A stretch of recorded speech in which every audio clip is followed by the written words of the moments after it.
الحمد لله الذي كفى وسلام على عباده الذين اصطفى أما بعد فقد قال الله تبارك وتعالى في القرآن المجيد والفرقان الحميد. أعوذ بالله من الشيطان الرجيم. بسم الله الرحمن الرحيم. إذا الشمس كورت وإذا النجوم انكدرت وإذا الجبال سيرت وإذا العشار عطلت وإذا الوحوش حشرت إلى آخر الآية. صدق الله العظيم. بزرگان محترم، میرے نوجوان ساتھیوں، آپ حضرات کے سامنے سورہ تکویر کی کچھ آیتیں تلاوت کی گئی. اس سورت میں بھی اللہ تبارک و تعالیٰ نے قیامت کی منظر کشی کی ہے. وہ ہولناک دن، وہ عظیم دن کہ جس دن میں ہر انسان کامیابی چاہتا ہے، وہ منظر کیسا منظر ہوگا اس کے نقشہ کھینچا ہے. 2 سور پھونکے جائیں گے. ہم بارہا سنتے ہیں 2 سور پھونکے جائیں گے. 12 واقعات بیان کیے ہیں اس صورت میں. 6 واقعات تو جب پہلا سور پھونکا جائے گا، مطلب کہ ابھی قیامت کا دن واقع ہونے سے پہلے 6 واقعات تک پیش آئیں گے. یعنی یہ کہ سائرن بج جائے گا قیامت کا، قیامت کی تمہید بن جائے گی. اور جب دوسرا سور پھونکا جائے گا تو دوسرے 6 واقعات پیش آئیں گے. یعنی قیامت کا دن شروع ہو جائے گا، قیامت کے دن کا آغاز ہو جائے گا. اللہ تبارک و تعالیٰ قرآن کریم میں فرماتے ہیں اذا الشمس كورت واذا النجوم انكدرت. یاد کرو اس وقت کو جب سورج بے نور کر دیا جائے گا. پہلا سور پھونکے جانے کے بعد جو 6 واقعات رونما ہوں گے، یعنی قیامت کا دن شروع ہونے سے پہلے پہلا واقعہ تو یہ ہے کہ سورج بے نور کر دیا جائے گا، اس کی روشنی ختم ہو جائے گی. اور دوسرا وَإِذَا النُّجُومُ انْكَدَرَتْ، ستارے بھی بے نور ہو جائیں گے، گدلے ہو جائیں گے.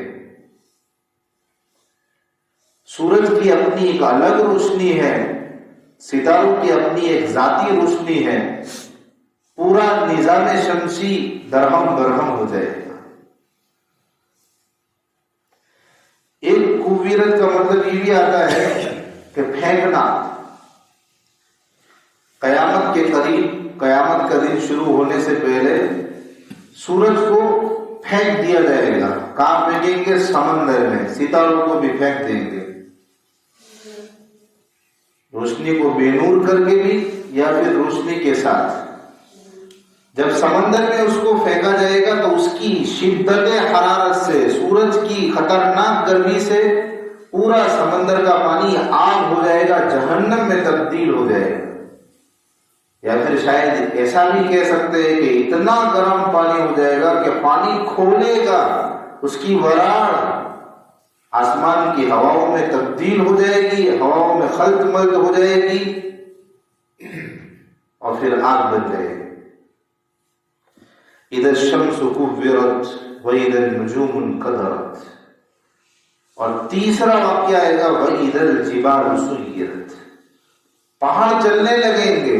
یاد کرو اس وقت کو جب یہ ساری چیزیں پیش ہونی ہے. پہاڑ چلیں گے.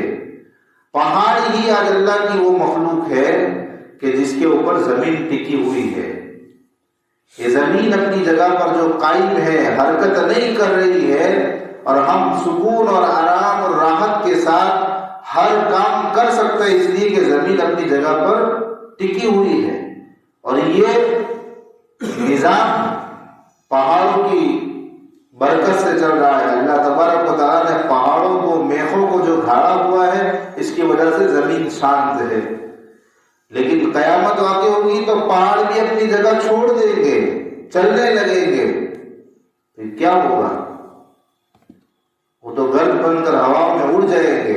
سمندر کا پانی خشک ہو جائے گا، سب چٹیل میدان ہو جائے گا، کھلا میدان. اولین اور آخرین کا اجتماع ہوگا، میدان محشر قائم ہوگا. تو یہ تو پہلے سور پھونکے جانے کے بعد یہ 6 واقعات میں 3 واقعات تو یہ ہوں گے. ابھی قیامت کا دن شروع نہیں ہوا. ابھی تو سمجھو کہ سائرن بجا ہے، قیامت کی تمہید بن رہی ہے. اور ایک واقعہ پیش آئے گا، وَإِذَا الْعِشَارُ عُطِّلَتْ.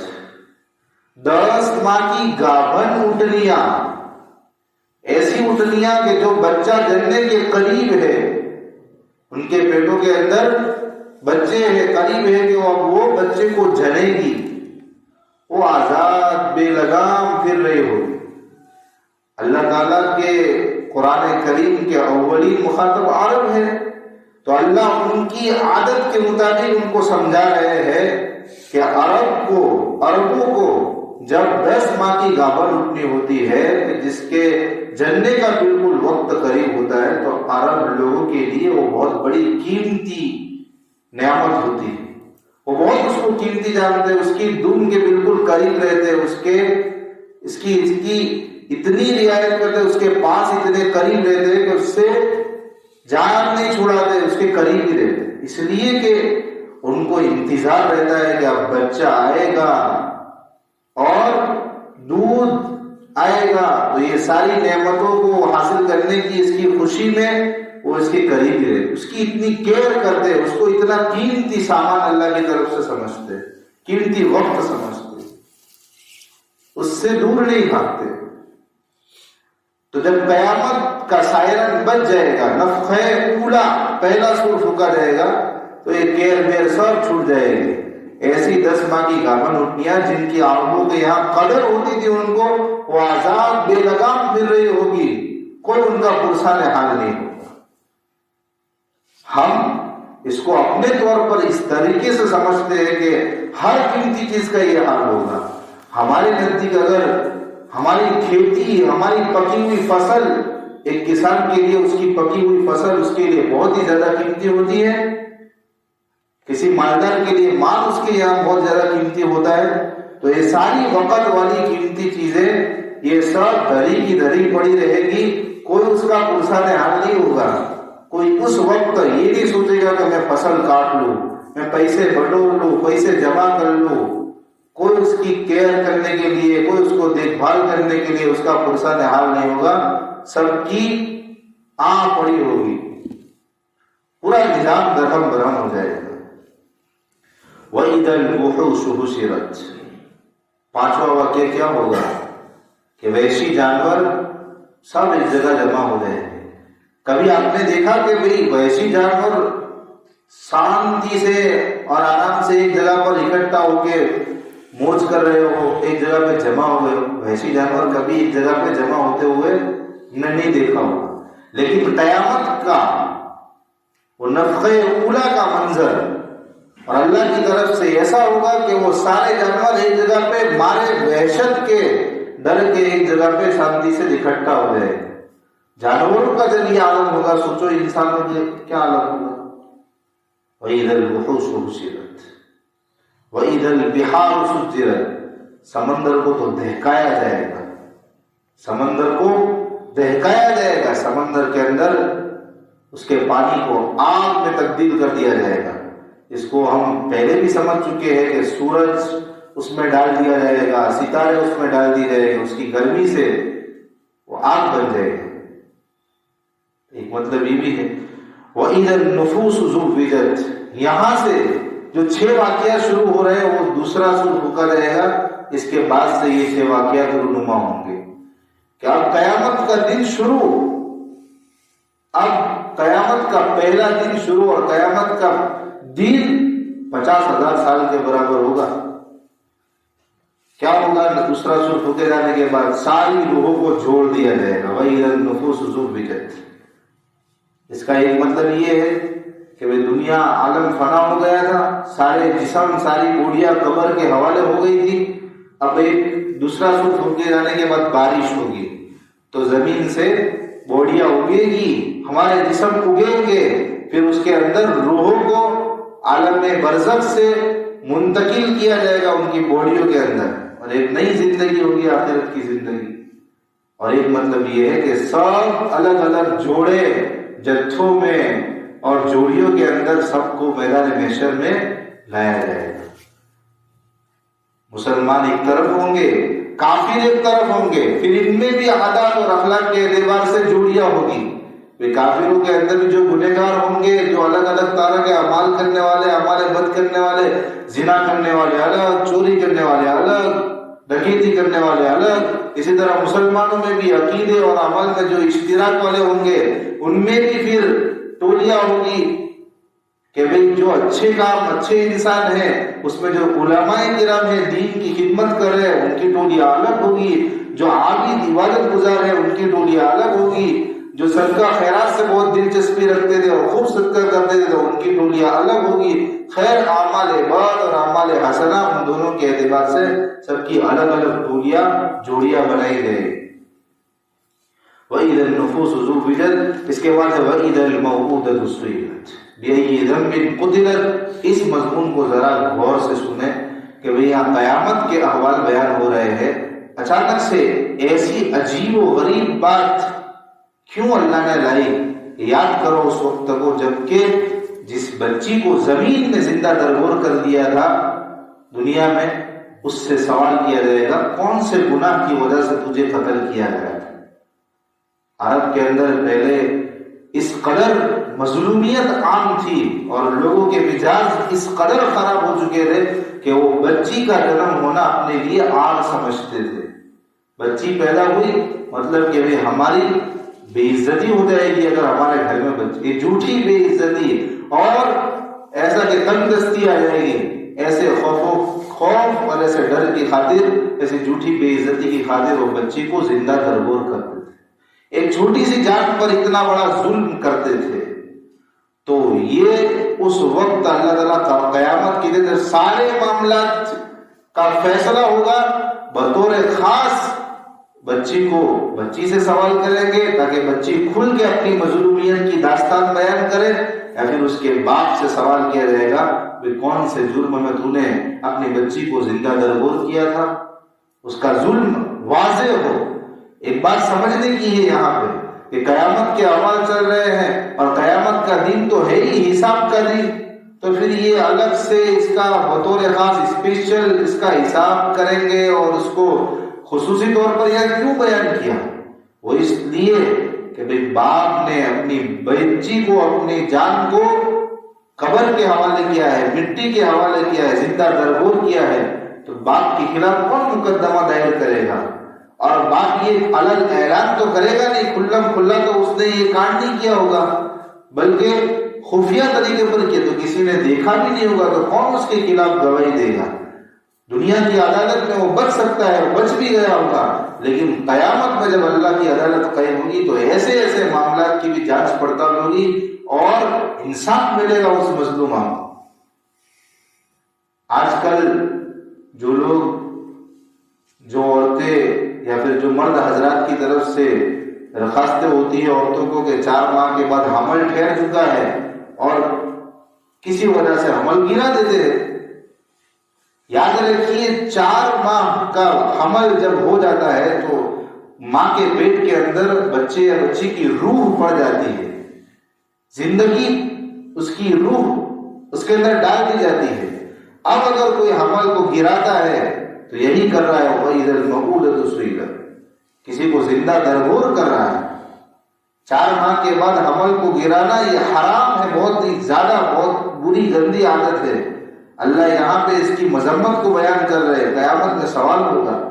اور 4 مہینے سے پہلے بھی انتہائی درجے کی مجبوری ہو تو اس وقت گرانا یہ حرام تو ہی، لیکن اس کے مقابلے میں تھوڑا کم حرام ہوگا، لیکن بغیر انتہائی مجبوری کے اگر کوئی گراتا ہے تو یہ بھی بہت بڑا گناہ ہے، اس لیے حمل کو گرانا نہیں چاہیے۔ اسی طرح بچہ ہونے سے ماں نے ایسی دوائیاں، ایسے علاجات کہ جو ہمیشہ ہمیشہ کے لیے بچہ ہونے کو روک دے، بالکل یعنی وہ سلسلہ ہی بند ہو جائے، یہ بھی ظلم کرنا ہے۔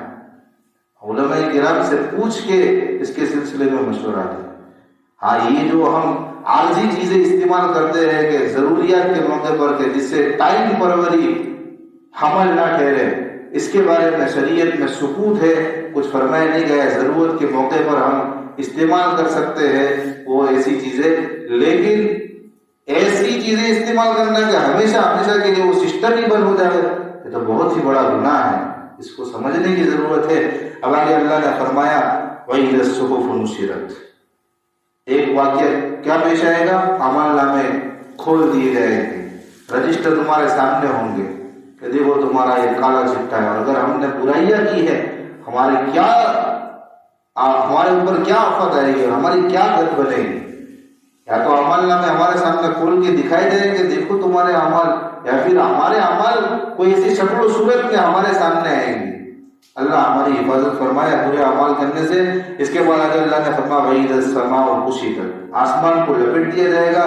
اب اس کی کیا شکل ہوگی کہ کیسے آسمان کو لپیٹیں گے، اللہ ہی بہتر جانتے ہیں۔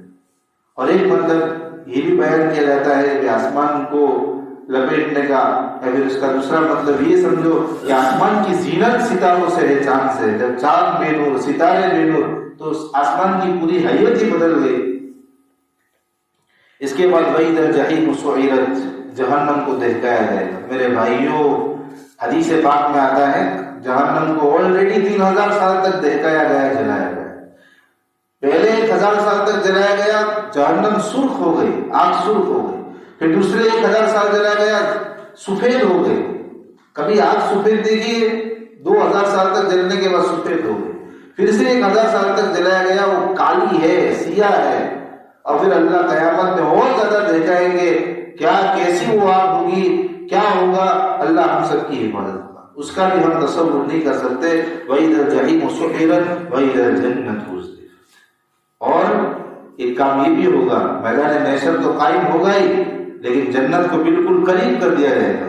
لوگ میدان محشر سے بالکل جنت ان کو سامنے دکھائی دے گی، اور نیک لوگ جو ہوں گے وہ تو بہت ہی کتنے خوش و خرم ہوں گے، اور کتنے وہ تر و تازہ ہوں گے جنت کو دیکھ کے۔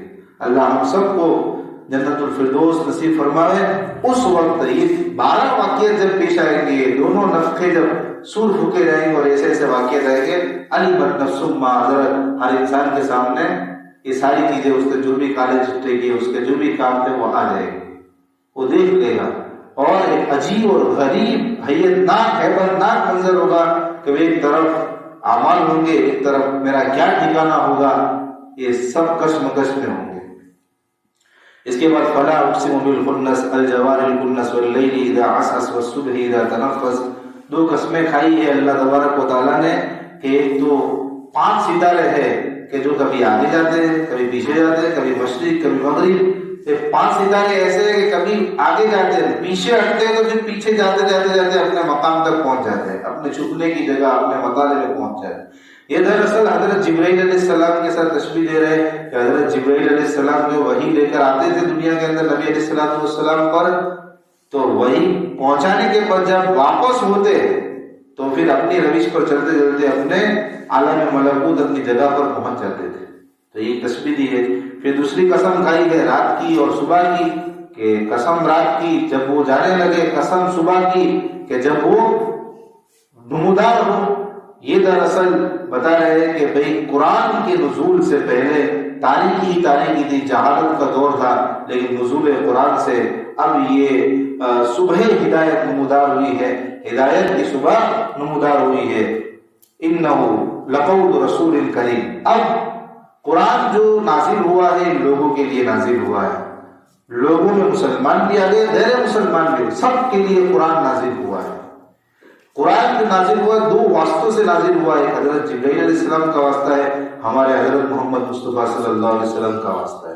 2 واسطوں سے قرآن ہم تک پہنچا ہے. دونوں کے کچھ اوصاف بیان کیے ہیں, اور دونوں کے اوصاف بیان کرنے کے بعد ہم یہ سمجھ پائیں گے کہ حضرت جبرائیل جیسا فرشتہ کہ جس کی صفات یہ ہو, حضرت محمد صلی اللہ علیہ وسلم جس کی صفات یہ ہو, اور ان پر یہ قرآن مقدس نازل ہوا ہو, ہم اس کی کیسے حقانیت, ہم کیسے اس کی حقانیت کا انکار کر سکتے ہیں؟ یہی قرآن قیامت کے احوال بیان کر رہے ہیں, ہم کیسے اس کو بھول سکتے؟